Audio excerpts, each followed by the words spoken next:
Let the word go forth from this time and place to friend and foe alike. This is preeminently the time to speak the truth, the whole truth, frankly and boldly.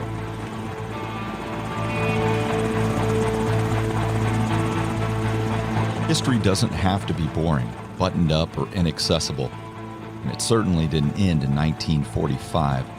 It belongs to all of us, and we share and add to it every day. Welcome to the History A Go-Go podcast, where I interview interesting guests, cover a motley crew of topics, and it's a place where you can sit, think, and drink all at the same time.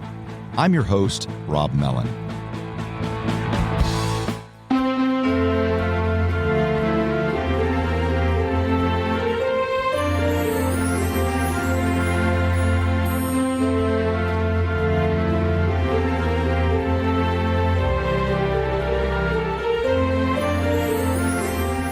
My guest today is journalist and best-selling author Judith Flanders.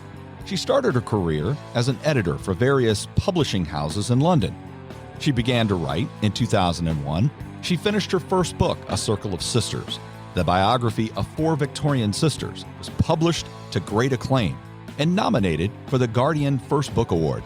In 2003, the Victorian House received widespread praise and was shortlisted for the British Book Awards History Book of the Year.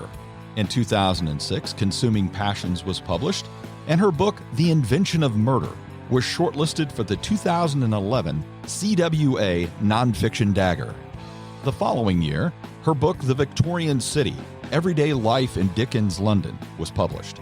Then in 2017, she wrote Christmas, a biography, which casts a sharp and revealing eye on the myths, legends, and history of the season, from the origins of the holiday in the Roman Empire to the emergence of the Christmas tree in Central Europe, to what might possibly be the very first appearance of Santa Claus in Switzerland, to draw a picture of the season as it has never been seen before, and that will be our topic of discussion today. Of Christmas, a biography, the New York Times writes, a plum-puddingy history of Christmas, and it's the perfect time of year for this discussion. Welcome, Judith Flanders. Good to be with you. Thank you very much for joining us. This is an interesting topic. When I got your book, it was really interesting because you had the legend, and then throughout the book, you kind of highlight what is going to be discussed. So I thought that was kind of an interesting aspect of your book. Thank you. Judith, it is tradition here to accompany the conversation with a special brew. Just in time for the holiday season, we have Rogue's 2020 Santa's Private Reserve Peppermint Bark Milk Stout. That's from the Rogue Brewery of Newport, Oregon. Now, according to the good people at Rogue, Santa's vision for this year's Private Reserve came to him in the candy cane forest, where he was busy harvesting peppermint bark to make one of his favorite treats. And we know Santa has a very sweet tooth. He called Rogue and ecstatically exclaimed, "Peppermint Bark Milk Stout." Upon getting their marching orders from the jolly old elf himself, the great brewmasters at Rogue got right to work, and Santa was elated with the results. And you will be as well. So you must try Santa's Private Reserve Peppermint Bark Milk Stout. Remember, the best way to enjoy an episode is with one of our featured brews. Would also like to ask you to subscribe to the podcast. Simply click on the subscribe button on the directory that you use and get new material immediately after it is published. Subscribing is the only way to get new shows right away. And to the ever-expanding list of supporters and listeners from 40 countries and hundreds of cities across the United States, I would like to say a heartfelt thank you.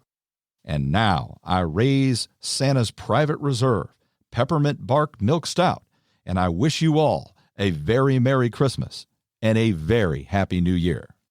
There are a lot of initial misconceptions about Christmas. Many of them surround the fact that people believe that it was exclusively religious in the beginning. When you did your research, is that what you uncovered? We're all so indoctrinated with this idea that Christmas was better before.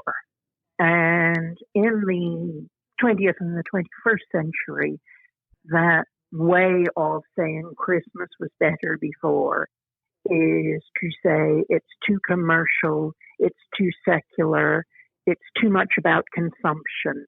We should get back to the old ways. But what I discovered is that it's always been about consumption. It's always been about eating and drinking, that there is no before. I tracked back examples of people saying Christmas was better in the old days, and the earliest one I found was dating 1612. So people have been moaning about the commercialization of Christmas for a very, very, very long time. And my suspicion is they were probably doing it in the 5th century too. Well, that's going back quite a ways. Well, it's a century after the first official Christmas was established. Sure. And we do know that within 30 years of that first Christmas, one notable archbishop was already berating his flock for spending too little time on religion at Christmas and too much time feasting and dancing to excess. In your book, you kind of highlight that, food and drink and so forth have always been a part of the holiday. There's another interesting aspect of the initial part as I was reading through that initial part, and you have a quote from a poet, C. Day Lewis. I thought it was really interesting, but I also thought it made research a little tough.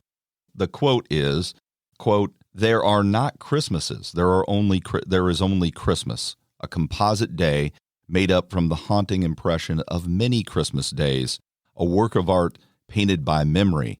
That is, well, it's poetic and it sounds beautiful, actually, but it makes research probably kind of tough.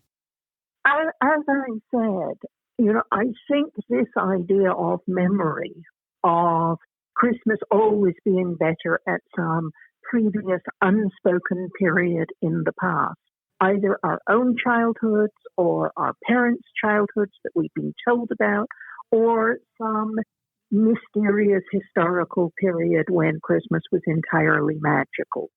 For much of the 20th century, it was the Victorian period. Washington Irving, Dickens, it was the 19th century. For the Victorians themselves, it was the Tudor period. It was some kind of fake magic time under Henry VIII or Elizabeth, or when everything about Christmas was perfect and their own day was hopelessly corrupt and despoiled. And so what you're researching is both the reality, what did people actually do, but you're also researching, as all history is, what did they believe?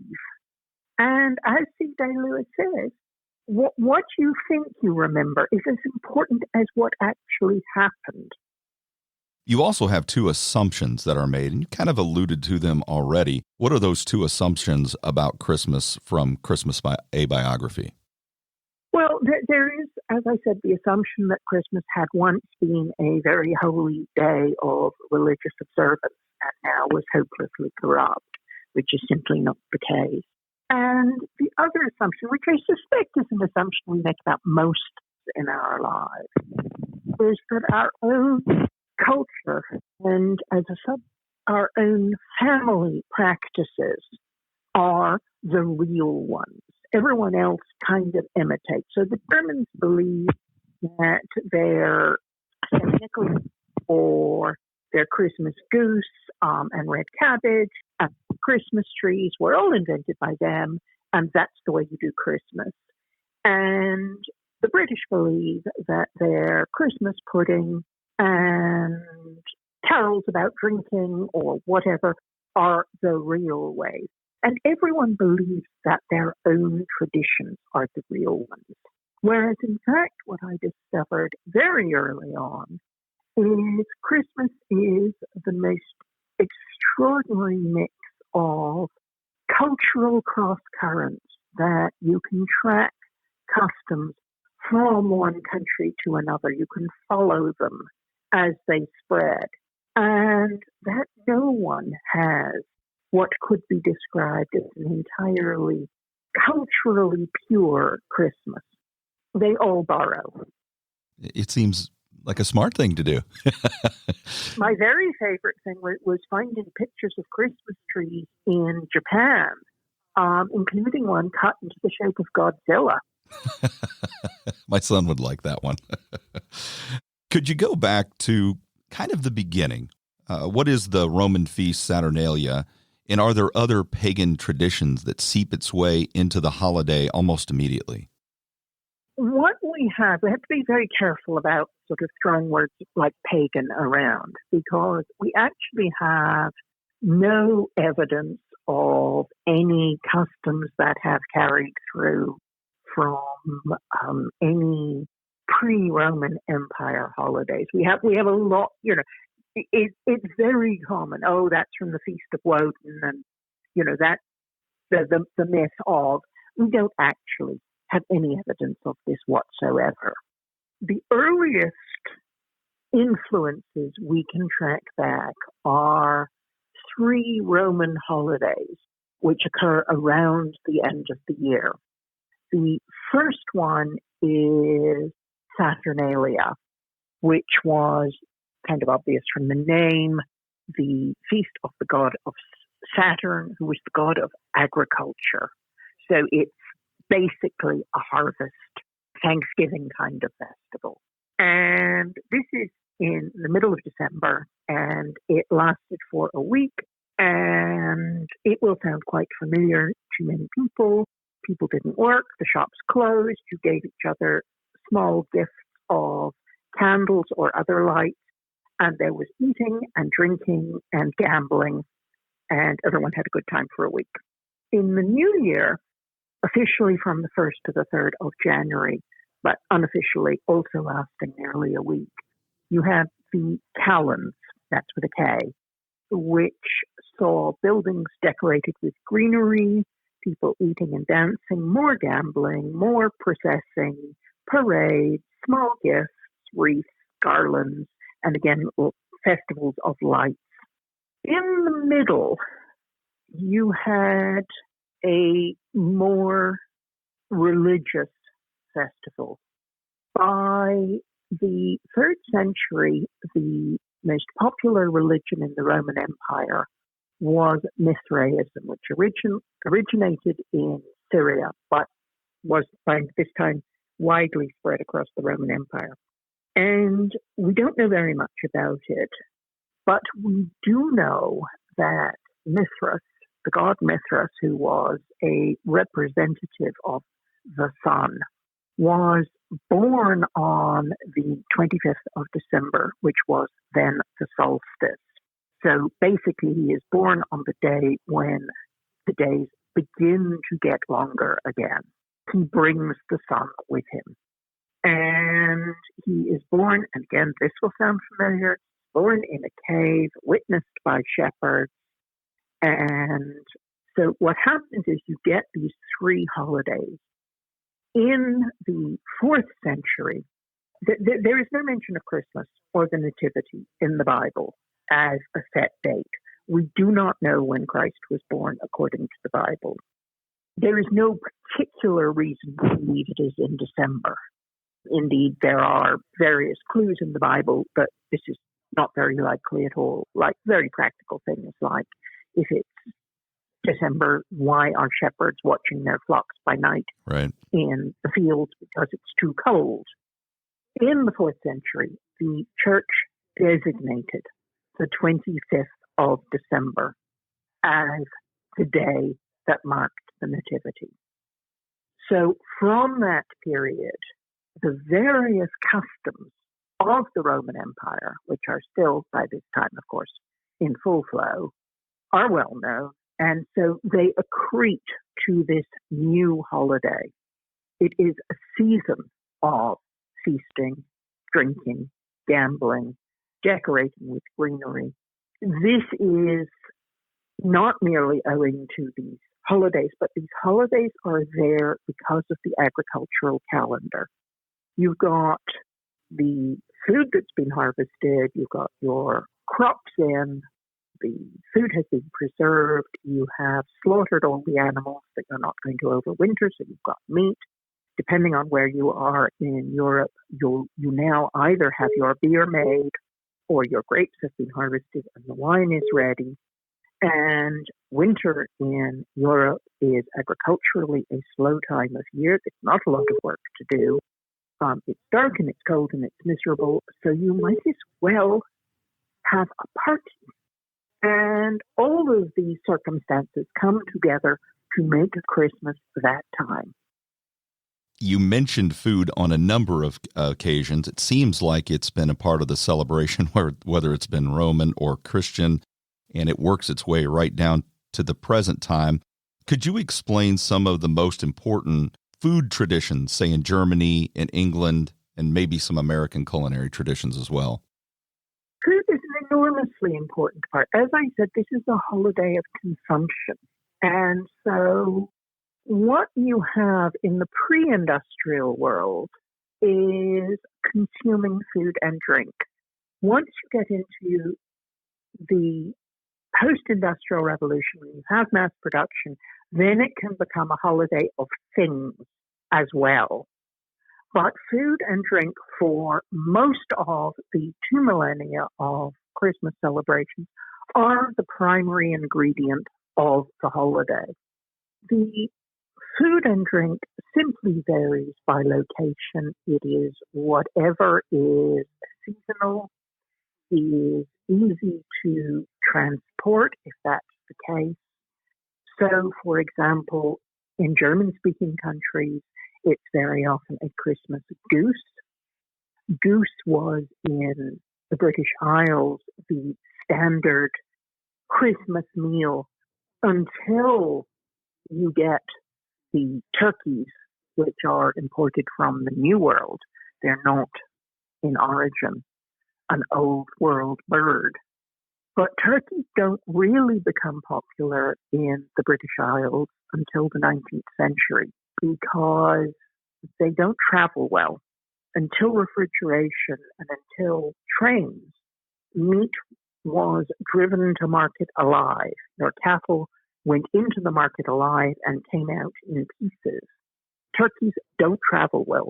They have apparently delicate little feet, and driving them to market was difficult. They just didn't do well on this sort of forced march.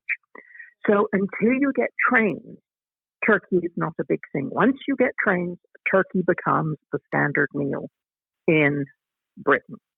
So all of these things are to do with custom, but they're also to do just with the reality of your world, whatever your world is. In Britain, for example, the Christmas pudding, which is a very, very dense, sugar-based, dried fruit, heavy mess, really. This becomes popular once you have imperial trade, when you have ships regularly coming in, bringing fruit from the southern, originally the southern parts of Europe, Spain, Italy, then North Africa, and finally, ultimately, the New World. You can't have these very, very, very expensive dried fruits originally become popular until you've got steamships. And now to some of the greenery. I'd like to focus on the Christmas tree, but there was actually the decoration of poles and things of that nature. And not to make a Seinfeld reference, but it almost sounded like the very first Festivus that predated the Christmas tree. But could you explain the origins of the Christmas tree? From my understanding, is German, but maybe the Christmas tree, greenery, mistletoe, things of that nature. Christmas greenery is a sort of general thing. We know that from sort of at least the 7th and 8th century, people in the British Isles were using greenery on Christmas. Unequally, they were using it at midsummer. It wasn't a specifically Christmas decoration. We do have some reports from the 14th and 15th century of poles, as you say, that in summer were decorated and used as maypoles, and then in winter, we're told, had ivy and other greenery tied on. But these are, at best, isolated elements. We don't know a lot about them.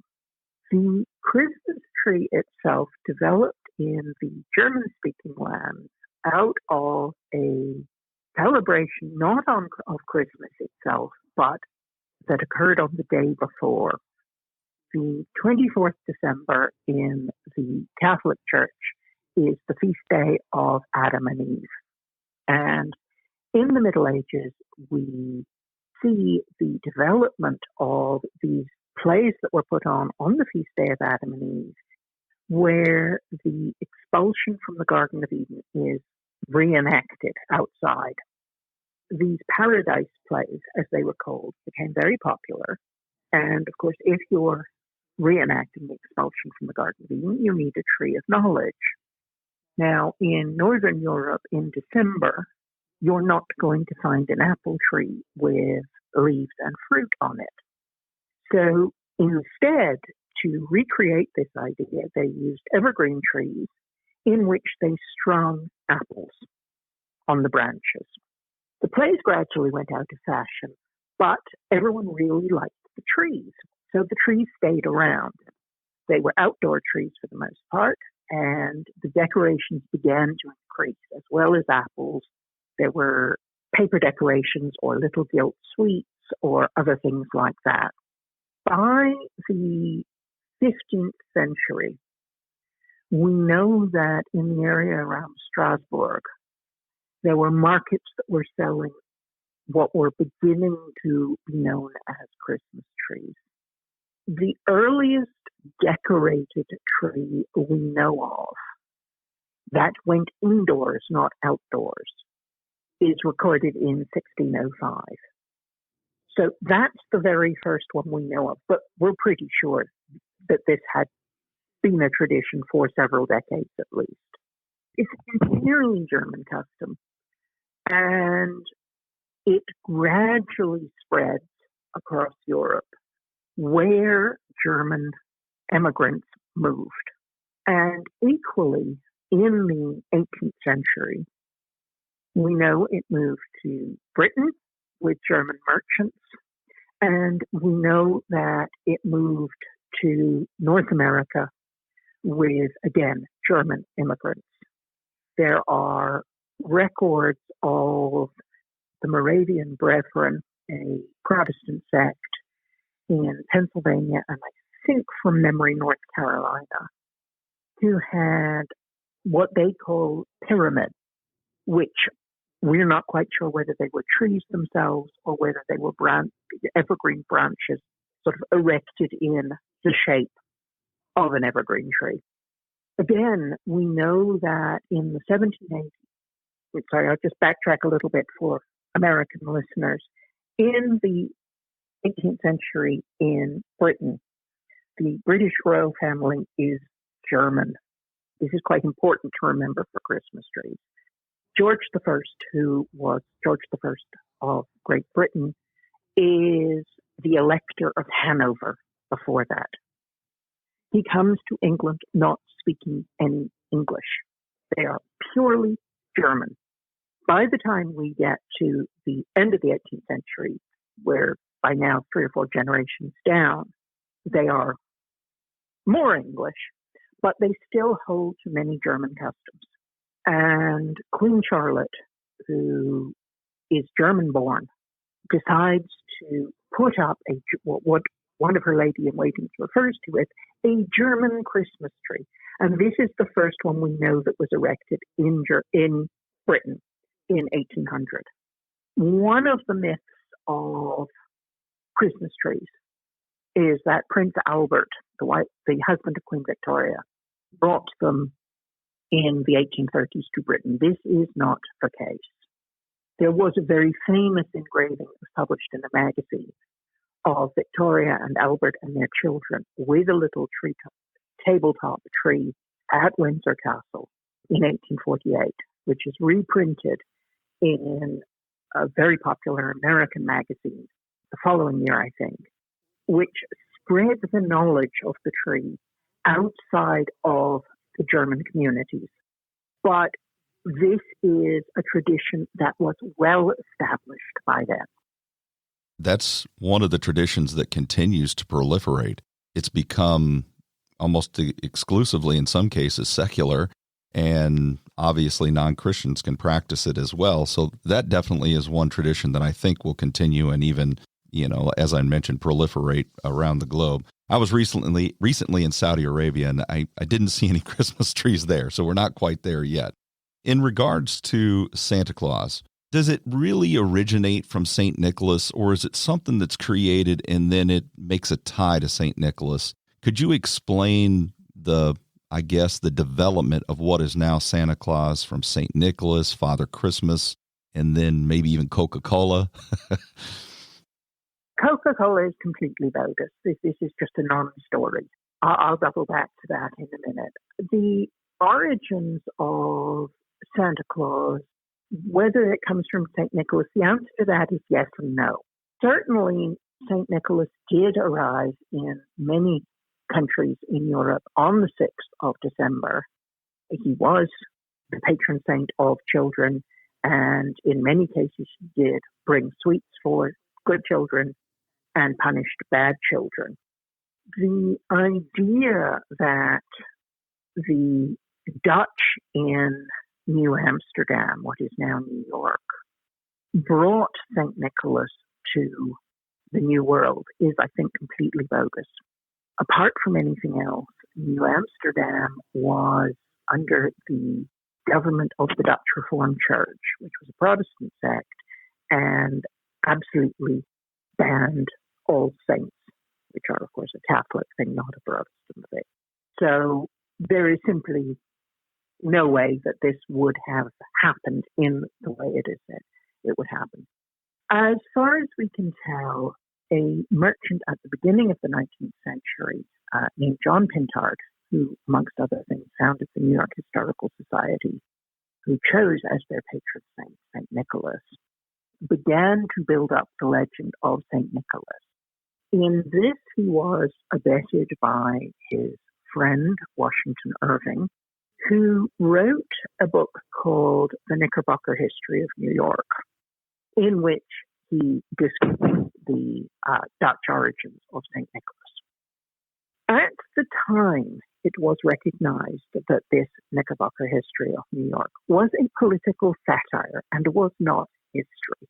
But the book was hugely successful, and people gradually forgot that and just treated it as though it were an accurate depiction of what happened in New Amsterdam, about which Irving, by the way, knew nothing. It was long before his time, and he was not a historian. So you have Irving and Pintard and their friends creating this Santa Claus story. They are amongst the very earliest to use Santa Claus rather than St. Nicholas. And they are, shall we say, rather fluid about what day they celebrate St. Nicholas's arrival, which does allow it to alter and does move. One of their friends is Clement Clark Moore, who in 1822 writes a visit from St. Nicholas, which these days is better known by its opening lines. "'Twas the night before Christmas, when all through the house not a creature was stirring, not even a mouse." So all of these people together created the early picture of Santa Claus, and very quickly referred to as Santa Claus. That is the origins. Well through this period, the Santa Claus they depict is not a bearded, large gentleman in a red suit. He is very frequently sort of elf-sized. He's miniature. One of the earliest books about him has him actually standing on a chair in order to reach the stockings on a fireplace. His depictions really only begin to cohere in the 1860s, when a German cartoonist who has been in America since he was a child, Thomas Nast, begins to draw pictures of him every year for a very popular magazine. And he took the fur coat of a famous slumlord, John Jacob Astor, and the face of Bacchus, the god of wine, and makes that his Santa Claus. At this point, we're still 98% in black and white, so his robes have no color in particular. In the 1880s, when color printing suddenly becomes cheap and therefore easily available, that he starts to get colored robes. And by 1900, 1910, he's appearing on magazine covers almost always in red. Coca-Cola, therefore, takes him over because he's red, rather than the other way around. Right. They definitely used him in an ad campaign. Oh, they used him in a very, very, very long-running ad campaign, and a hugely successful one. I think I can't remember the dates now, but I think it's something like 30 years worth. But before that, in the 10s and 20s, another drinks company called White Rock was using Santa in their ad campaigns. I mean, using Santa for drinks was very common. How about his tie to reindeer? Because I'm not sure about the history. Here's stories about the history of Santa Claus, but the reindeer just kind of show up. The reindeer do kind of just show up, and we're not sure why. So Santa appears, as I say, sort of in the 1810s, 20s. By 1830, you'll have a book called The Children's Friend, which has a little illustration of Santa on a rooftop. And it is, also just as a side comment, virtually the first illustrated children's book in North America. And Santa's sleigh is pulled by reindeer. And weirdly enough, no one comments on this. I mean, they show up in 1822 in Clement Clarke Moore's poem, and they just go on being there, and no one really knows why. And I know it was the night before Christmas is when they get their names. Is that the origin? That is indeed the origin, and that is when they get their name. And you see how Clement Clarke Moore fits in to this sort of pseudo-Dutch pretend New Amsterdam history, because two of the reindeer are called Donner and Blitzen, which is a sort of mangling of Dutch for thunder and lightning. But the one reindeer, of course, who does not show up there is Rudolph.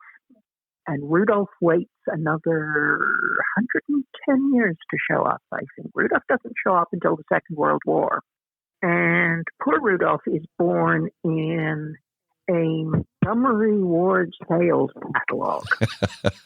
Of course he is. It's not a heroic birth. A copywriter at Montgomery Ward wrote this little sales book for children, to give out to the children of customers. And it's the story of Rudolph, and it's the story we know. And it was printed for Montgomery Ward customers in 1939 and handed out to their children, and no one thought anything more about it. It was not of interest to anybody. And then a few years later, the copywriters, I think I'm going to get this right, his brother-in-law, I think, who happened to be Johnny Marks, the songwriter, takes this story and turns it into a song. And he gets the very then famous Gene Autry, the singing cowboy, to sing this song. And it's a huge hit and sells millions of copies. And that is the origins of Rudolph. So that leads us into Christmas music itself. Nowadays, when you hear carol, you just assume that it's a Christmas song. But I think in your book, you indicate that that is not the case, that carol wasn't just a Christmas song. It's been, that's a kind of a modern innovation. Christmas carols on the whole are a modern innovation. Christmas music more generally is a modern innovation. The original definition of a carol in the 14th century was a French song and dance sung in praise of spring. So not only nothing to do with the holiday, but specifically at another time of year. And I suspect this is why, even today, we frequently say, instead of just saying carol, we say Christmas carol. We shouldn't actually have to define it, since basically there are no other carols as far as we're concerned. Right.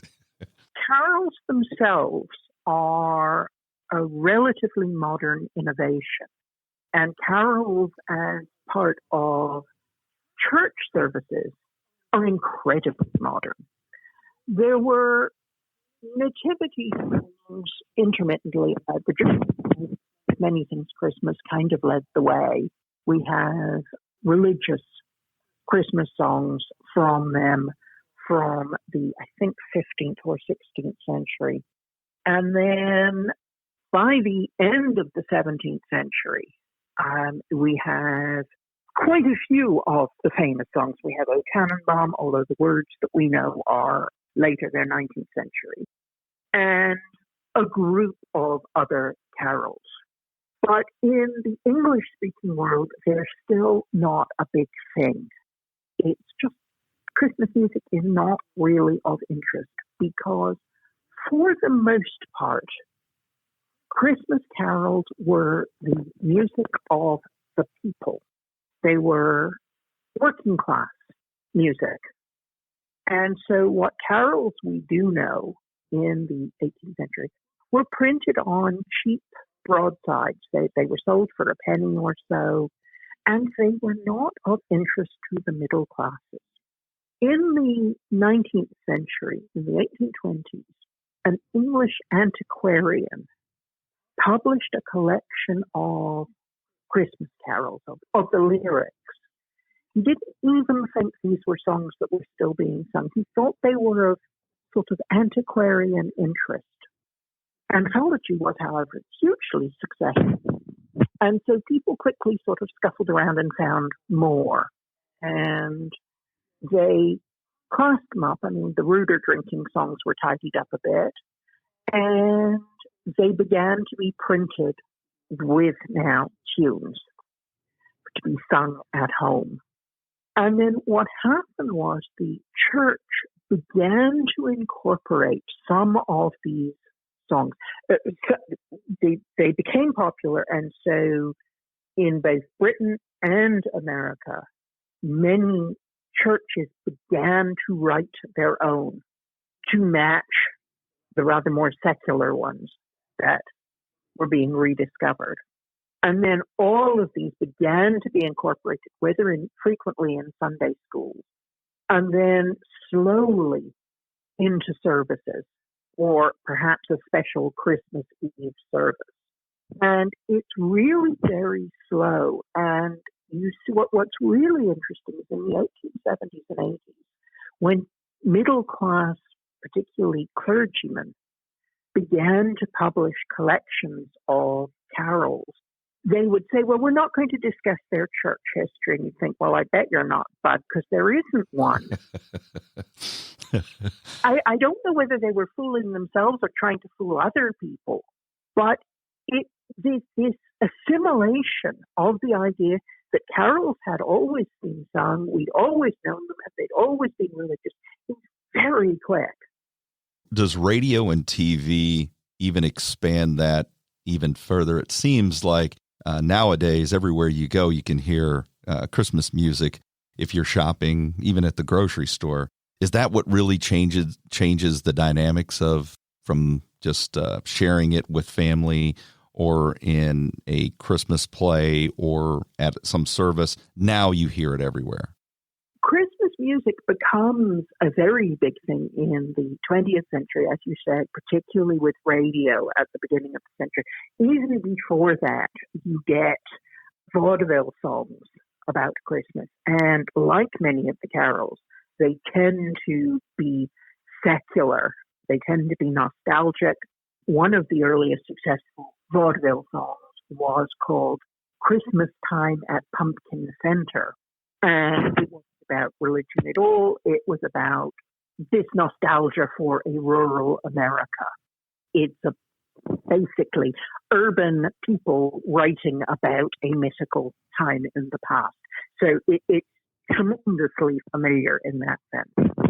In the 20s and 30s, you get more and more families having radios, and these songs do become more popular. And of course, the theme of Christmas, this idea of nostalgia, this idea of looking back, of this mystical time when we all felt safe and warm and loved, is perfect for World War II. You get all of these servicemen who are far away from home. You can create these songs about their childhoods or about the childhoods they would have liked to have had and make them seasonal. So it's things like White Christmas, when people are far away from home. Is there a sadness based on that associated with the holiday? Going back to that original quote from C.D. Lewis, Christmas can never really meet our expectations. So to accompany it, is there a level of sadness that goes with the holiday that's supposed to be full of cheer? I think sadness may be the wrong word. I think that maybe sentimental is a better word. It seems to me that sentimental is when you transform ideas that are in themselves sad and let them somehow give you a warm glow. So I think this idea of this lost past is not so much about the loss as the idea that we once had it. Christmas has changed many times. You mentioned that in your book. It's been incorporated by different groups, even non-Christian groups. How has Christmas changed other religious traditions, non-Christian religious traditions? I think that what's happened is because Christmas has become this, or has always been, and now we're acknowledging more, this secular holiday, other cultures have latched on to seasonal celebrations and developed their own, either creating them entirely or taking holidays that never existed, making up entirely new holidays. So you have, for example, you have Kwanzaa, the African-American holiday created in 1966 with an array of seasonal customs that were created for the celebration. The other way of doing it is what happened in the Jewish community in America in the 1870s and 80s, when German Jews who arrived as immigrants in North America had seen Christmas trees before because they'd seen them in Germany. Jews from Eastern Europe, from Poland or from Russia, had never seen Christmas trees. And therefore, to them, these trees were not representing Christianity, they were representing America. And so people wanted to partake in this holiday. And therefore, what happened in the Jewish community is that the holiday of Hanukkah, which was a very, very, very minor festival in the holiday calendar that very few people observed unless they were supremely observant, was given a sort of gloss, and the whole thing of giving children presents was created to match Christmas. Now, Christmas is ever-changing. What would be your guess, say 100 years from now? Would it look the same? Because it seems like it's constantly incorporating traditions of other groups. As you mentioned, if someone liked it, they just brought it into their traditions as well. So 100 years from now, what do you think Christmas is going to look like? Well, happily as a historian, the future is not my period. So I know as little as anyone else about what might happen. I do think the only thing we can absolutely say that will certainly be happening in 100 years at Christmas is people will be saying, oh, well, in the 21st century, they really knew how to celebrate Christmas. It was much better then. Than it is now, right? Absolutely. Oh, it's so commercial now. Then it was real. So that's the greatest Christmas tradition.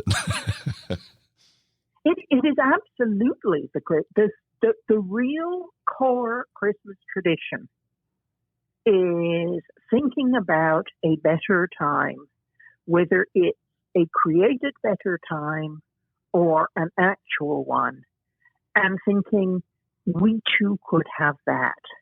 We pick and mix these collection of traditions, customs, emotions, and they tell us that we were once loved, that we were once safe, that people care for us. And that's what has kept Christmas traditions going all this time. Well, thank you very much, Judith. I really appreciate it, and I hope you have a Merry Christmas yourself. Thank you, and a Happy Christmas to you and your listeners. I would like to thank my guest today, award-winning author Judith Flanders, for the entertaining discussion on Christmas. And if you would like to get her book, Christmas, a Biography, simply click on the link in the description below. It is a very fun and informative read. The featured brew was Rogue's 2020 Santa's Private Reserve Peppermint Bark Milk Stout from the Rogue Brewery of Newport, Oregon. If you liked our talk today, please share the episode with a friend. And remember to subscribe to the podcast. Simply hit the subscribe button on the podcast directory that you use and get new episodes immediately after they are released. Subscribing is the only way to get new shows right away. The music was provided by the great band Bones Fork, who are producing new material as we speak, and as I've mentioned before, we are looking forward to that. To the growing list of listeners, 40 countries and hundreds of cities across America, I would like to say thank you yet again. There are many more great episodes on the way. Discussions on the 80s baseball rivalry between the Mets and the Cardinals, the gatekeeper for FDR, and a discussion on Ulysses S. Grant. So join us again next time when we talk, think, and drink on History A Go-Go.